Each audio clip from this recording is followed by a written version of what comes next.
Hi guys, another day, another video. It's something that I want to share with you guys. So, the other night, I had a long conversation with my wife. Stayed up the whole night. And no, it's not what you think it is. Um, we're discussing about Utopia because my wife, she was asking me a question in what you think about Utopia and how would we be able to achieve it. And I've heard many people actually discuss about this or had like a few debates about utopia and dystopian. Um, you know, people are a bit more negative than the others. People think we're leading towards the dystopian, um, and then other people no we can actually get to the utopian if we want to. We just have to try harder. But what does it actually really mean?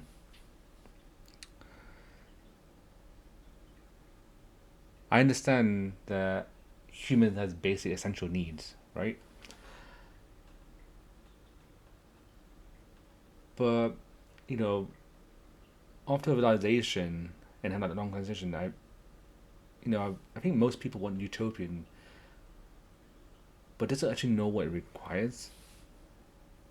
And I think the first thing we need to come to realization is understanding ourselves as as humans. So the essential things we have is food, water, shelter, etc. But the other thing that we tend to forget is what thrives us, what pushes us forward is purpose, belonging, growth through struggles, emotional safeties. You know, this is where true happiness includes challenges. I don't know if you can agree with me or not, but when you are struggling with something, it's a difficult challenge, but once you overcome it, do you not feel that satisfaction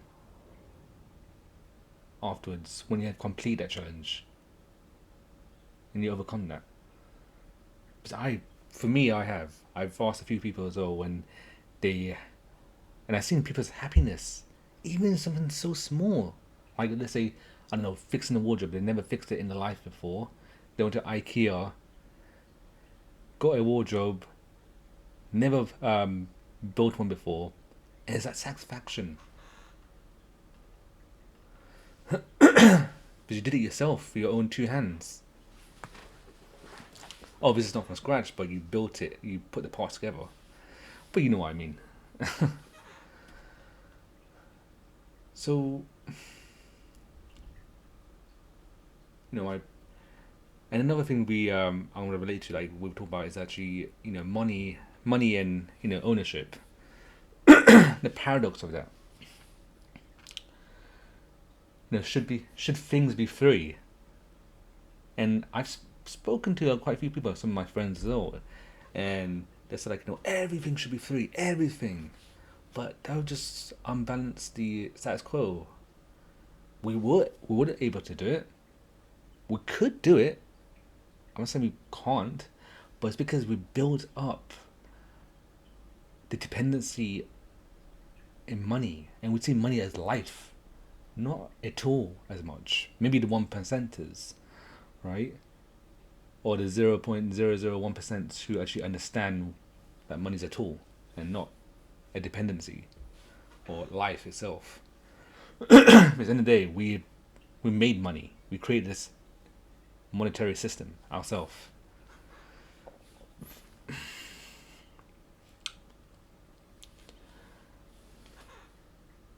So because we built money for us and around us. It's hard. It's very actually not hard. It's easy for someone that says make everything free. But if you make everything for free, then what do we trade? Nothing, right? Because we have consumed so much things that's around us. We see things that's beauty and shiny. We always want something that the other person wants. However, back then there was a barter system where we trade, you know, apples for bananas, or cows to sheep, and bread for wine or something. And I guess that was very simple, right? That was just do with commodities itself, like, or just foods that were traded in, or in anything, really.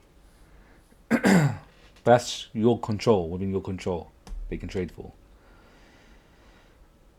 But however, if you go way further back, ancient humans, we didn't really own anything. Nothing was pre-owned, and you know. But however, back then we did have tribes and tribunal like communities, and there's always be a leader, where this leader sometimes, or probably most of the time, they are very consumed by hunger, power, and greed. So the tribes, they want probably one of their own lands. It's like, this is my land and no one can cross it. I think what we want is a sense of security and safety, and obviously further one, control. We love control so much, we do, and that coming with me coming from me as well, because I feel a quite controlling person. I want to control everything that's in my path. And funny enough, when I was a kid, I used to say, like, go with the flow. So it's just funny how in my childhood it's about just go with the flow, but in my adulthood I just tend to forget about that, and then actually just want to fit in and be immersed with, like, society itself, saying we need to control everything in our life. But we just have this illusion of control, of choices. We don't have that. We sit at prison in our own bubble form.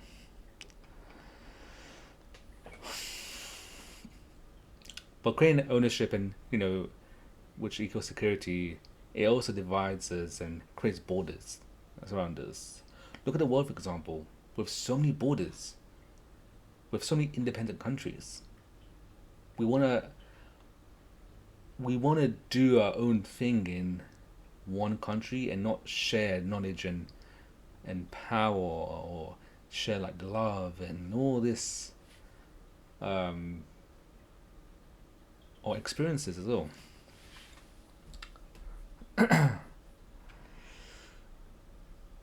So my point is, like, with the illusion of perfection, everyone has their own idea of utopia. That's the thing. We all have the perfect vision and how we want the world and how we see the world. What is a perfect reality for me? And the thing is, you can't have that because it will clash one another. Someone probably wants this, and probably someone wants that. But if this and that doesn't connect, then it's going to fall apart and crumble. And that's kind of how the world is right now. Obviously, we can have made it a lot worse because, humans in general would just want greed and control, like I said, and security, because we're too scared. And the number one thing is fear. We're consumed by fear so much that the more you have, the more of your fear increases. It's a true fact.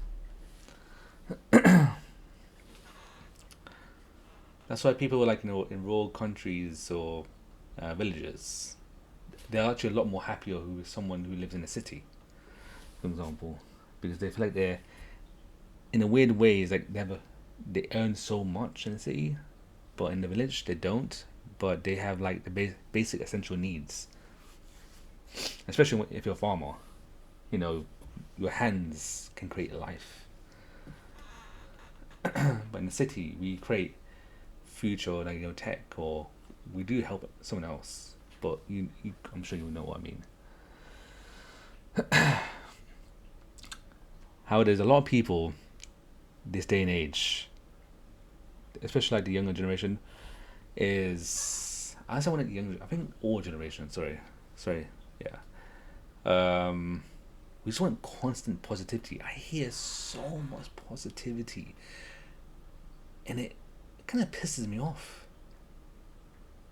Why do you want positivity all the time? It's also it also drains you. Positivity it does. Why do you want positivity at all times? What about the negative? Negative is not bad as you think, but it's a conversion. If you can convert negativity and positivity, like you have left and you have right. Yeah, so we want constant positivity, but we have the left with the right hand, and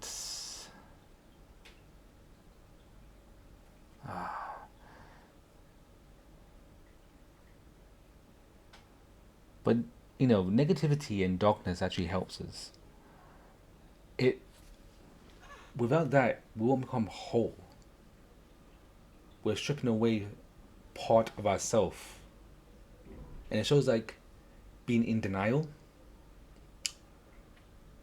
and that's saying it's fear. We're scared to confront that. We shouldn't, because it helps us grow.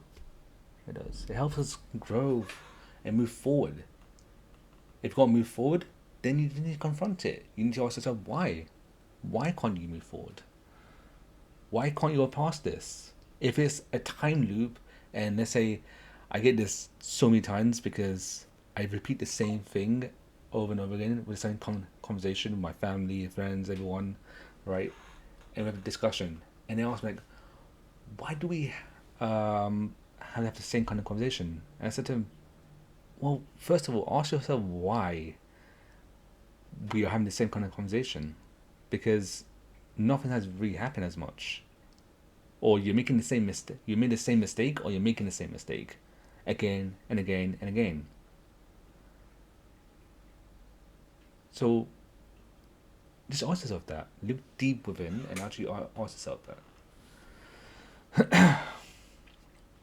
So yeah, my point is that we both need the light and the shadow to grow and to evolve, because humanity in general won't move or thrive forward. Back in the days, right? When I say back in the days, I mean like thousands, 100 years ago, hundreds of years ago. Ancestors back in the caveman time. Everything was for free. It was everything.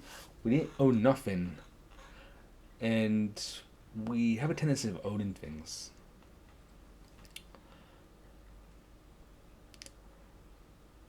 And because we want to own something, it just makes us feel safer.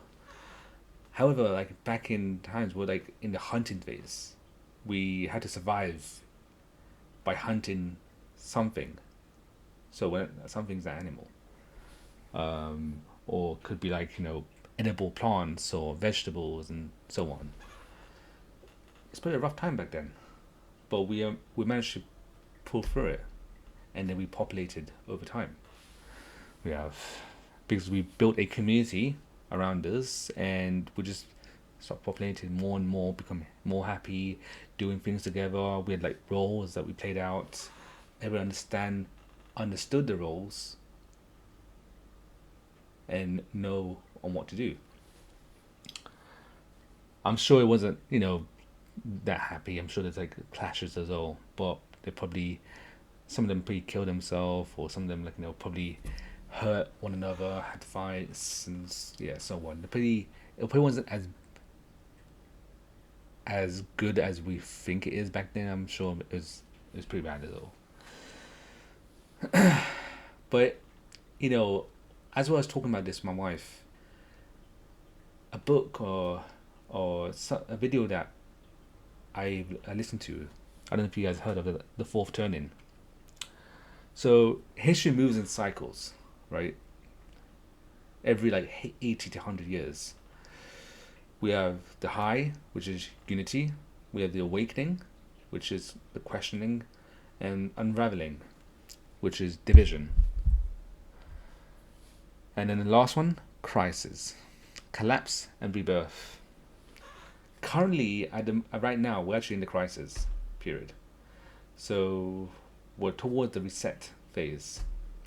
Obviously, destruction from the gods or something is not going to happen. No, we're not going to be flooded or something like in the myths. It's more, it could be like some economy or something, or collapse, or it could be a whole grid when it goes offline or something. Like, I don't know, something major. Could be man-made or natural disaster. We don't know, right? But there's a pattern here. The last pattern was, I think was like the last depression, right? The whole economic thing collapsed. Almost 100 years in the 19th century. So, and it's very hard for people to stay in the present moment. So the future depends on what we choose to become. Not who we need to become, but what we choose to become. Because only you know. And now this kind of relates to, the utopian world that everyone wants a perfected world. It all kind of connects. So if you stayed throughout the whole video, I will eventually connect everything or relate everything. Look, humanity isn't broken, right? It's just disconnected. Funny enough, we have social media platforms. We have the internet that is a double-edged sword. It connects us, but at the same time, it also disconnects us. And I think because now that we're getting so immersed into technology and being the very best, perfecting ourselves, we kind of forgot the natural state. So the balance is kind of breaking in a way. We need to, we need to get the community back. We lost the community that helps us thrive, right? We have hyper individualism that creates emptiness. We just wanna be ourselves, do things ourselves, not burden any others, but not burdening. It's okay to ask for help. I know there's isolation, there's solitude periods, or people ghost for a while. I'm kind of doing the similar thing. That's all, not ghosting, but just be my own solitude because I'm working on something, right? And this is helping me. This sort of thing, I'm using it as a tool by sharing my thoughts, my expression, and just putting it out there on the internet. See if it relates to anyone else. If it does, someone can comment, we can discuss, we can talk about things. That'd be great. That's a great thing to do. That's a sense of community, but in a digital space. So my thought on this is that I don't think Utopia isn't a place.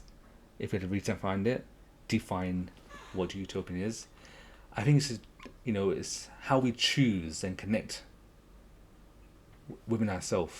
That's how we can create a utopian world.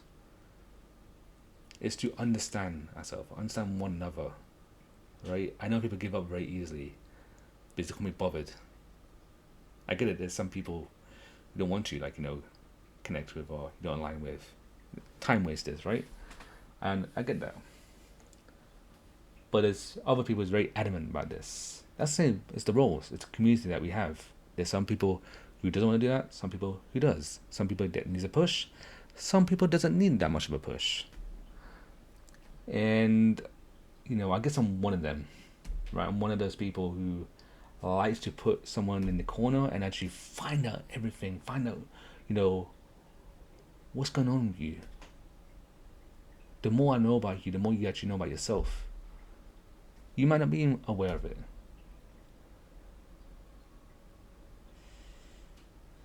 That's kind of the reason why I don't believe in, with therapy as well. I don't think therapy is a great thing. I think we're capable of actually understanding ourselves, and if you're in a community as well, surrounded by unique individuals who's open-minded, we're able to work this through. We're able to be fine. We're capable of more than you think. So I do believe in humanity, and I believe we can actually overcome this. But you need to overcome it as well. Yes. So remember, real Utopia is about inner wholeness, not outer perfection. So we don't need to, build a perfect world. Just remember to love even throughout the chaos. And people, if someone out there, help them out as well. If you do it once or twice and they still don't want to help themselves out, maybe it's not you. It's just them. Don't intervene. Let them, go through the journey at a difficult time. In a way, it's more control. But I can talk about this in another video, about control and stuff. There's a lot of a lot of things I can talk about that. So, and last thing, guys, I want to ask you guys: what does a version of Utopia feel like to you? What is your utopian version? Thank you for listening to me babbling on about all this, and yeah, take care. Say bye.